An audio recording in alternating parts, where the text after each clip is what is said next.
Hey guys, welcome back to the channel. So I am in the Adirondack Mountains. It is hunting season. It is October and it is opening day. Just taking a break from going out to the woods and hunting to review this blade. This is the Golok Pack Machete by Condor. It is a 1075 steel. It has a walnut handle with brass pins. It does have a rough finish on it with a convex grind. I use this up here to do a little bit of shelter building, and I'll roll in some footage of that. When I got up here, my blind was a little bit beat up. Plus, there was also a lot of trees down and branches and stuff. So anytime I come up here, I like to come up here the day before hunting and try to clean up the place. So this way, when I'm walking in the woods, I don't trip and kill myself. So that's kind of where we're at. I have some good news and some bad news about this machete. Now, before we even get into that, what I need you to do is to like, subscribe, add some comments down below if you have this. Now, it's not a bad machete. If you're still interested in it, it costs about $90, $95, maybe even $100, depending on where you get it. I am an Amazon affiliate, and I will put a link down below if you're interested in this blade. The spine itself is typically a 3/16 inch thick. It does get a little bit wider in the middle and gets super thin at the end, all right? So ideally, is this a heavy woods blade? I don't know. I have my own thoughts. Now, it does come with a beautiful leather sheath. It does have a dangler with it, and Condor makes really great leather sheaths. I've never had a complaint with it. It is a slip-in sheath, as you can see here. All right. The only thing that I would be concerned about is if you get turned upside down, the blade may get exposed just a little bit. Not enough to fall out, but maybe enough to hurt you. So be cognizant of that. Again, if you fall down, don't just put your hand down there and grab it. Okay. Dangler sheath, really nice, well done, good stitching. All right, heavy duty, 2 snaps. Now, this should not be confused with its bigger brother, which is the Condor Golok machete. All right, this is quite a large blade. I think this is about 14 or 15. It does have this large bulb at the end, and this is my second one. If you have not already watched a video on my Condor Golok review, please go ahead and watch that. I'll annotate it here. This has a 1/4 inch Scandi grind, where this blade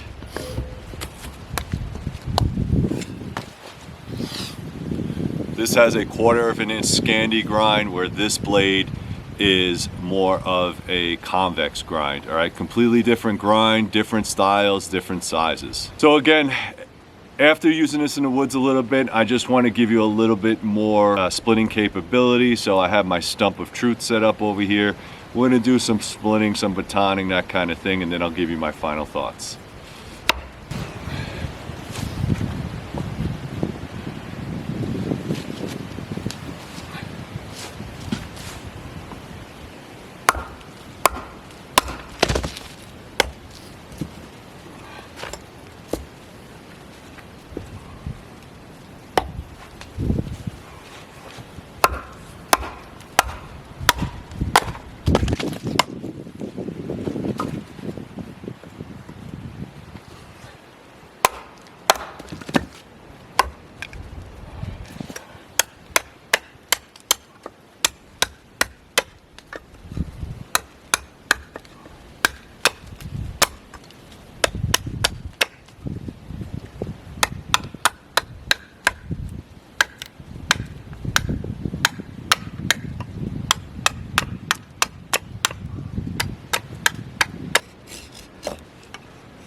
Doesn't have the fine skills that I would expect.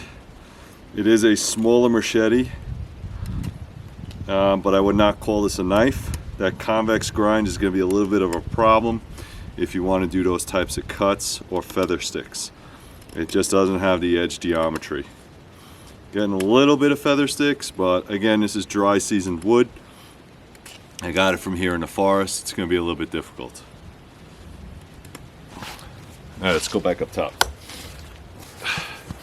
All right, guys, they always say that if you don't like the weather in the mountains, just wait 10 minutes because it's going to change. It already started raining with the sun shining and the wind blowing, so that's just the way it is.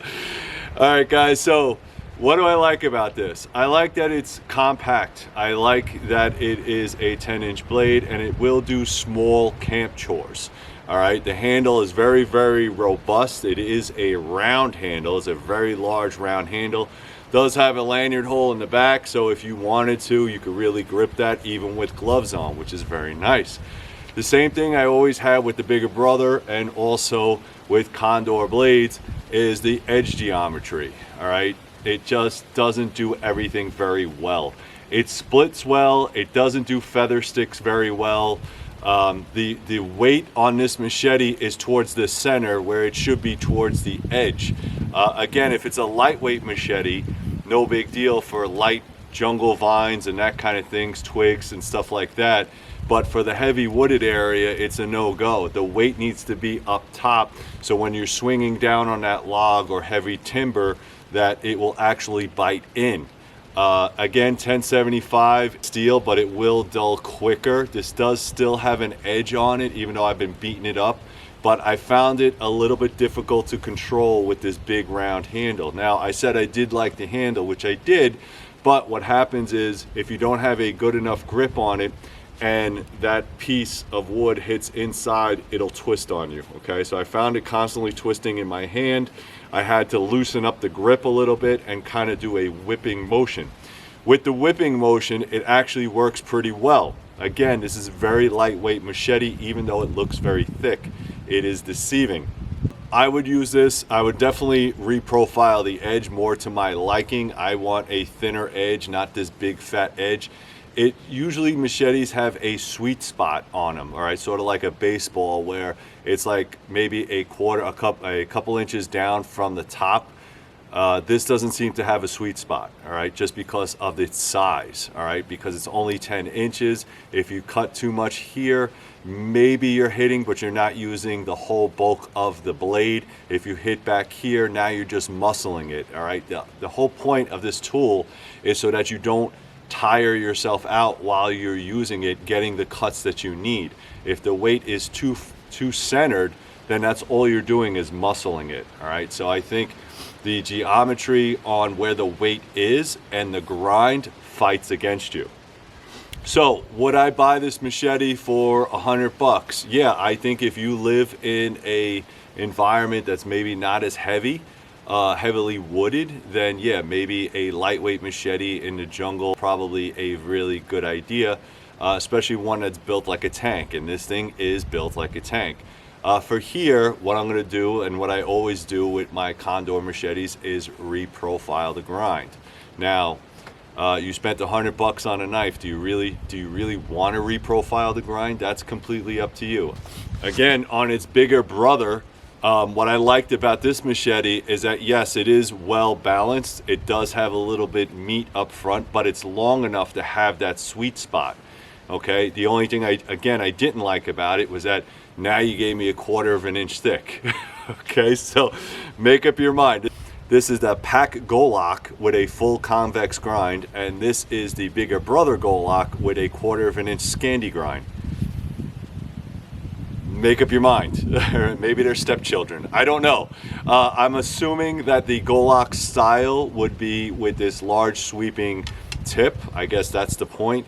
Again, the handle on the large bigger brother is a lot better because it does have this big bulb at the end that makes it a lot easier and it won't fly out of your hands.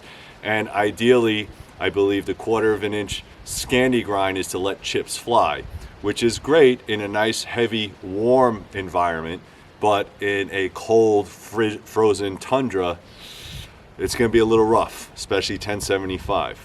Okay, so again, I think this is a good machete for light camp work. What I would do is reprofile the edge, make it a little steeper.